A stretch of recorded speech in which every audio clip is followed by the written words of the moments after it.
perhaps you have ever been in Germany, or maybe to the same university. But I'll be giving you the spelling as to avoid errors. When I say Dr. Helmut, I mean H-E-L, L for London, M-U-T.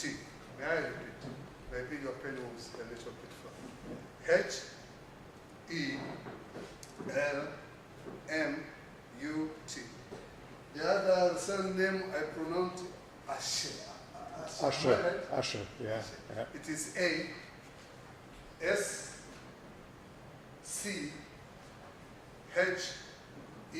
E for enter. Repeatedly, A-S-C-H-E.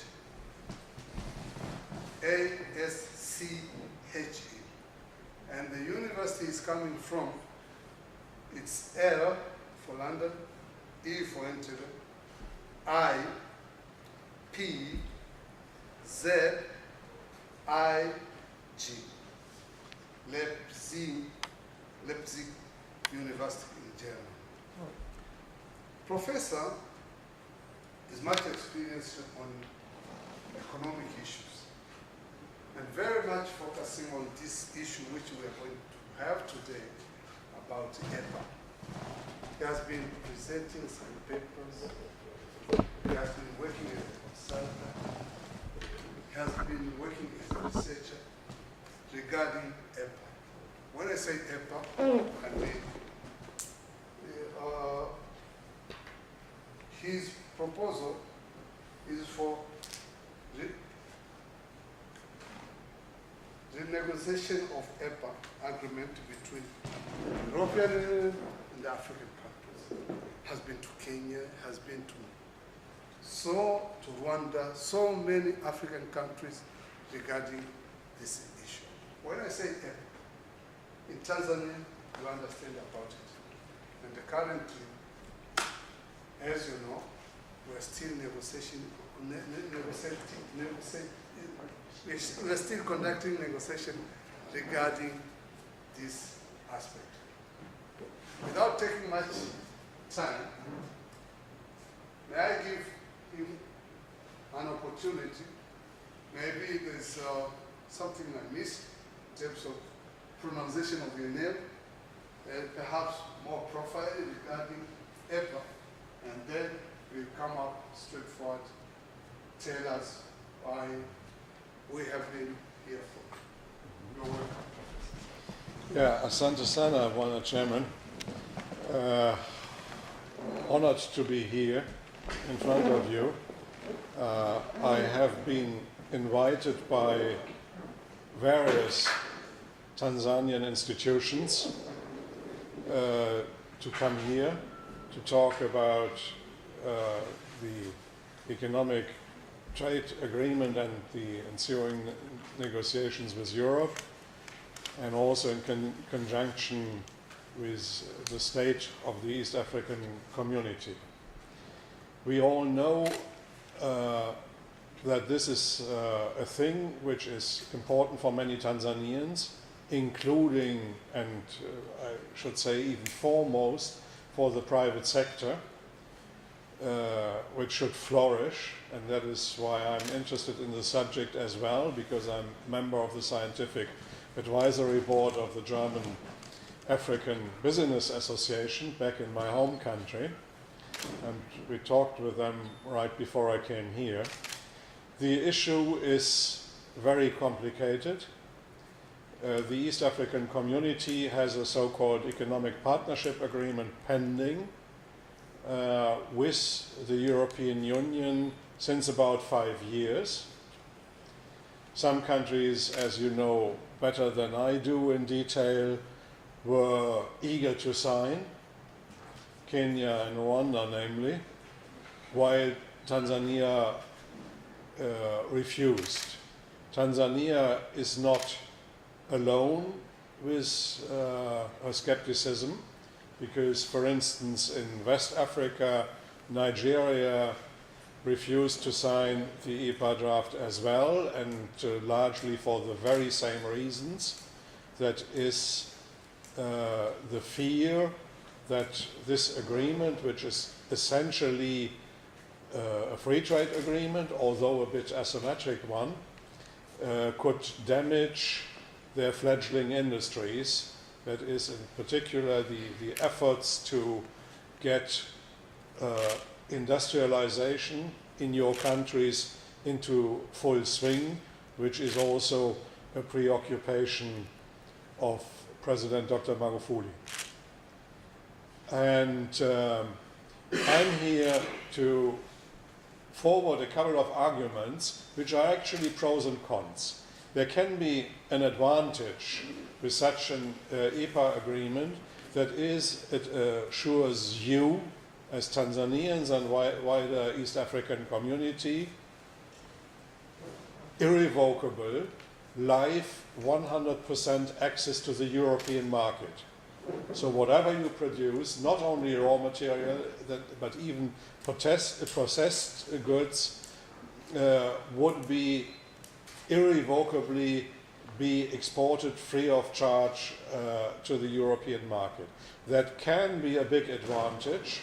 That can be a big advantage, all the more as it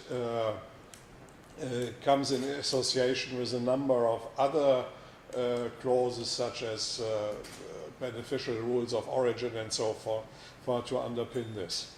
This is, so to speak, the pro side, which should not be belittled, in my view, especially as you strive for more and more diversified exports to other regions, including the EU, which is your biggest trade partner anyway, and will likely remain for the foreseeable future. So this is one side.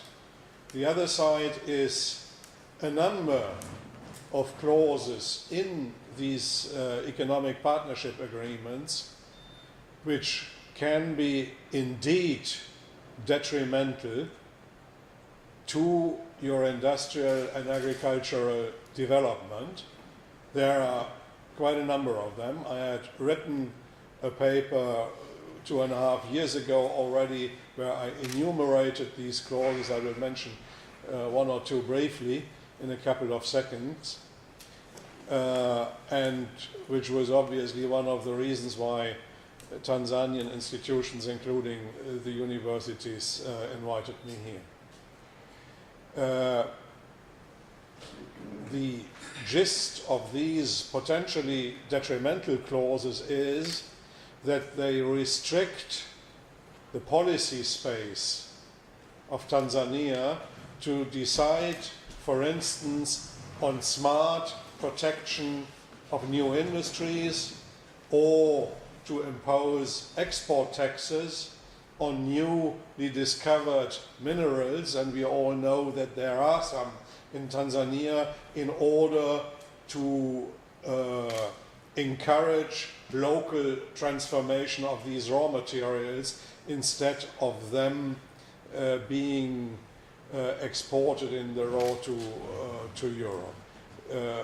This is restricted, or both these aspects are restricted in the current draft EPAs, along with some other things which would still be guaranteed to developing countries in the General Agreement on Tariffs and Trade of the WTO, that is exceptional rights that you as developing countries have at the global level, but would no longer have then under this agreement with the EU. So in a nutshell, my argument is, and this is what I have told the Directorate General of Trade in the EU in Brussels since many years, my argument is in a nutshell that the objections that Tanzania and Nigeria raised already a couple of years ago not to sign the EPA are justified to a large extent. And so now the situation is how to move on. On the one hand, you have the very high good in political terms to preserve the unity of the East African community, which was, as you recall, not exactly the case at the last summit of heads of state. Also how to get back into unity, into a common position of the East African community and preserve them as a customs union on the one hand, but on the other hand to seek reassessment. I would perhaps not call it full renegotiation of the agreement, but to seek reassessment of the current draft agreement with the EU in order to find a new ground on which this agreement could perhaps be concluded. This is in very short terms. What I can tell you about what I try to get across, or where I try to get from my knowledge to give some technical advice as well in the scholarly world as to the government, obviously. Asante sana. He's a professor. When he speaks, he goes straight forward to the point. But you, as a journalist, you might have some observations, questions. Come up with your question. Can you mention your media house or your name as well? Then ask the question.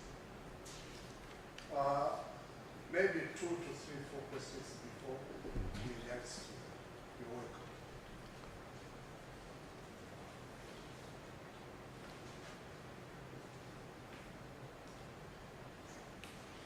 Yes. Yes, thank you for your presentation. My name is James Kamala. I work for the Daily News newspaper. I would like your clarification. As you can see, in East African community, some countries have signed and ratified definition, and some are not, including Tanzania, as you mentioned earlier. But there is this trend of some countries in East Africa thinking that they could go on their own ways and go on with the EU. But as you can see, of course, there are challenges when African countries are trying to renegotiate something with the European world. Some might sign simply with the aim, with the intent of protecting the kind of aid, maybe, for aid being received from EU countries. So what is your view on that one? What is your view? What are you advising us as East African countries? And the second question is on various negotiative skills or some forces, some external political forces maybe. European countries can use maybe kind of colonial legacy or kind of aid being applied to the African countries to reinforce, to force the countries to ratify the unfair kind of agreement on the African side.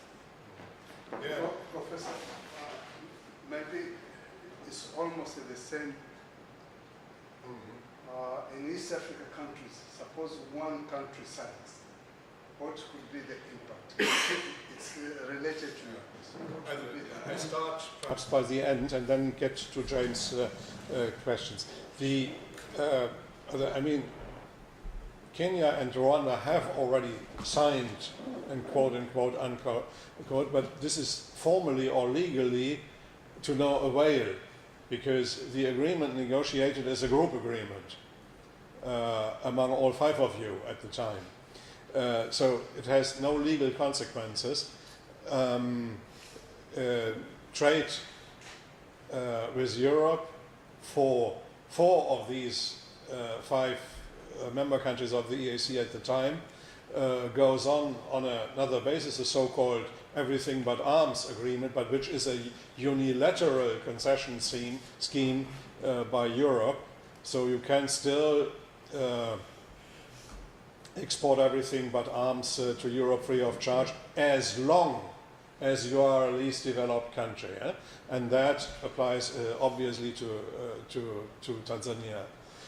This is not the case for Kenya, which has already graduated into the status of a middle-income country and would therefore lose this advantage. That is why now there is, at Kenya's request, a special market access regulation for Kenya in place, which allows them to go on like that as well. But this is, and this is important, a provisional measure. And here I come to one of your questions, James. I know the Kenyan and in particular the Rwandan side quite well. They are not happy to move along alone. Also, Kenya got this special regulation, but it is not for life either. They are not happy to move along alone. Rwanda was driven also by the preoccupation that when they will graduate above the about $2,000 per capita level, that they become a middle-income country as well. And all countries that strive to industrialize, and also with your mineral riches, which count in the GDP, the possibility, which is a good one, is there that you graduate and then you have to find another ground with Europe. So this is the main thing behind that, James. And obviously there is also, as you alluded to, there is indirect pressure by Europe, because obviously the, in quote-unquote, good guys will get easier and better terms for aid for development than the recalcitrants. That is quite obvious. So there is certainly indirect pressure on these. The same, besides, is the case in particular in Western Africa. But this doesn't change much in the situation that you have now a negotiation or reassessment stance that can cope with all these challenges. Samu, any other new question? I have to move on. So after one or two questions, Madam Chairman, I have to move on anyway, because I have to see the German ambassador. Introduce yourself and then. Maybe what will happen in East Africa Union, Custom and Common Market, if the East African countries will sign ever agreement? If they sign or if they do not sign? If they sign. Yeah, this is a good one. I love that. What will happen is, and that is one of the, let me put it that way, secondary advantages of signing. Because what will happen, by signing, if unchanged or hopefully changed in some of the clauses, you will have a consolidation and confirmation of your so-called common external tariff for your most important trade partner. A customs union must have, as the EU has as well, a common external tariff vis-à-vis all your external partners. And this would consolidate this so-called set vis-à-vis the most important trade partner, and indirectly thus it consolidates the East African community as a customs union working together. This would be the indirect benefit. If you do not sign, it would automatically, even technically, entail that the East African community falls back on what it is currently, more or less in practice anyway, that is a free trade area, but which has, to put it in one picture, which has not a common wall all around the community. You know, medieval cities in other regions, also in Asia, were surrounded by a common wall.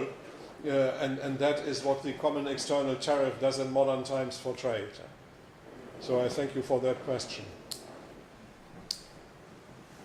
Any other question?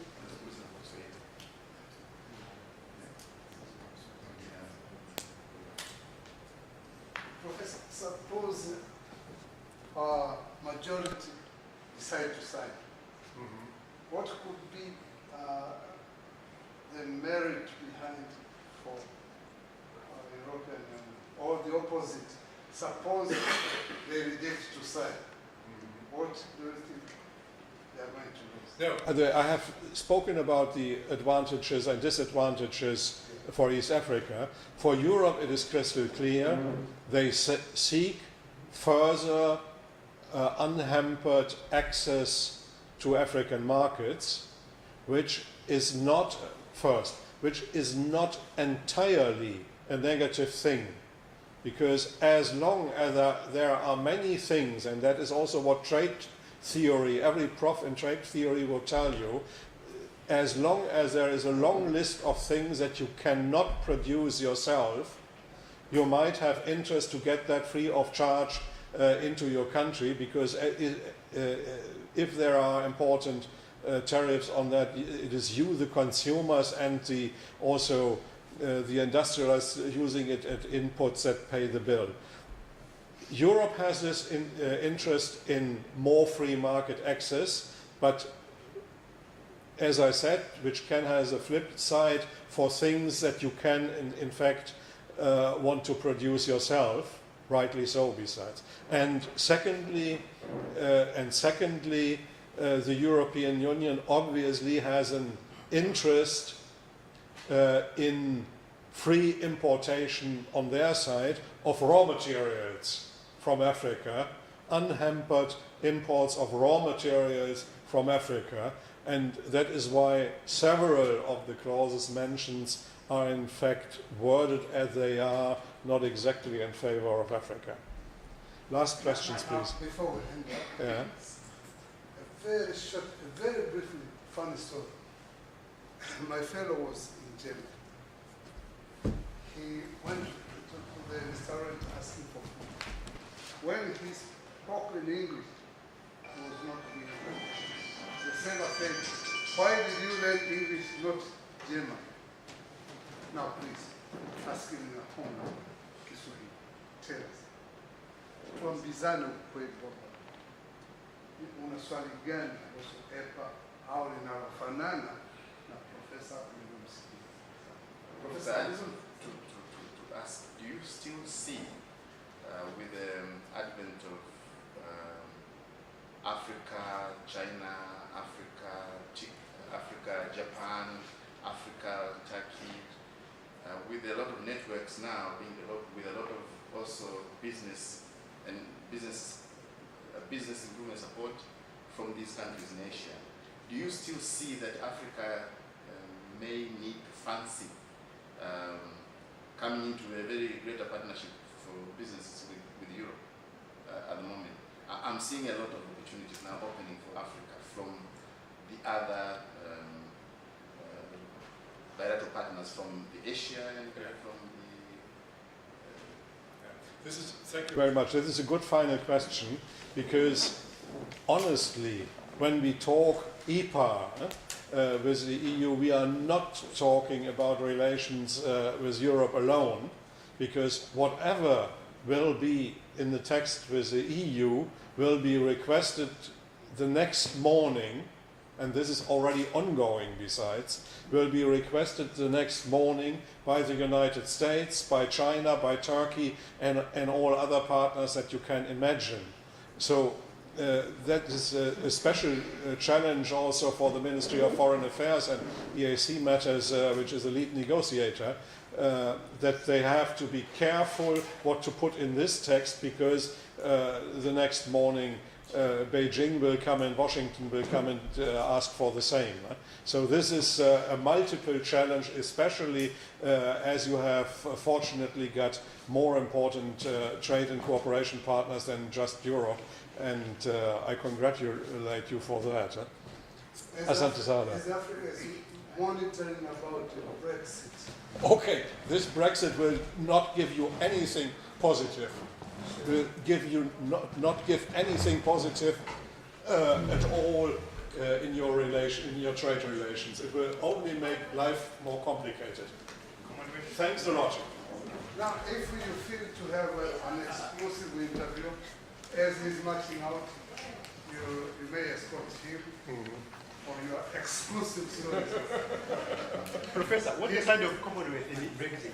Brexit, what is the role of Commonwealth Yeah, with the Brexit? London is dreaming of reviving the Commonwealth as an important framework for trade relations. I doubt that very much, and I'm not the only one to doubt that.